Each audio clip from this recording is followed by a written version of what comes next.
now on BBC1 in the Northwest, a special programme to mark the 50th anniversary of the Race Relations Act. Poet Lem Sisay presents Race Apart, the stories of people whose lives have been shaped by race. Perhaps one of the most tangible impacts immigration has had on the UK over the last 50 years is on the nation's culinary tastes. Hey, Lise. Hello. This is my sister Lisa. Hey. Welcome to the kitchen. That's a real pleasure to be here. Nice to meet you. It smells absolutely Making you a very beautiful. special dish. Lisa C and her sister Helen certainly know how to make a stir.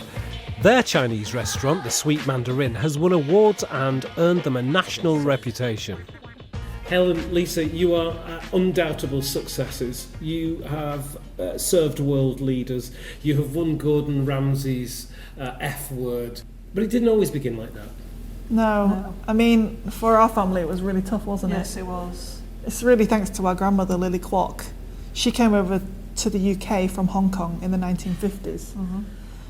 She initially came over as a maid for a British family, the Woodmans. But when Mrs. Woodman Senior died, Mrs. Woodman Senior actually left a lump sum of money in her will for my grandmother, which was unheard of in those days. And it was with this lump sum of money that my grandmother opened the Long Fung restaurant in the 1950s in Middleton, Manchester. Yep. That's right. And that was one of the first Chinese restaurants even before Chinatown, which was incredible, wasn't it? It was incredible. It was post-World War II, and the locals initially thought she was Japanese and thought she was going to poison the food. So they actually boycotted the restaurant, and we had no customers whatsoever.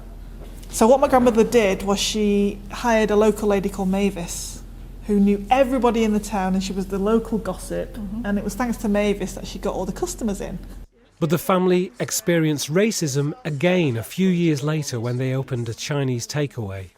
I remember quite clearly when I was 11 years old seeing my mum actually being assaulted on one Saturday night by a thug who demanded to get a bag of chips for free, and my mum, being the principal lady that she was, said, "No, you're going to pay like everybody else."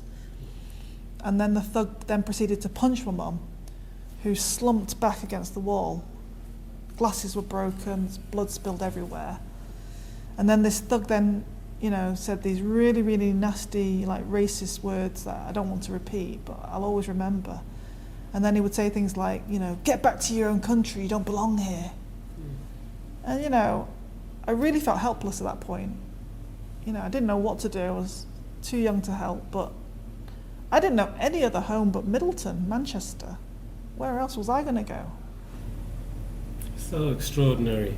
Before then, you see out as a child. You see outward. You don't see yourself. No. And that's okay. That's how it is. Yeah. And suddenly you're forced into somebody else's view of what they see. I mean, the Chinese people, they're called the silent minority because we don't really have a voice. We don't really complain, and we're neither seen positively or negatively. We're just not seen at all. And I think, growing up with our experiences, I think it's important to have a voice. And that's why we're really pleased that you want to do this show and talk about, race relations, because it's important. It's important to have an identity.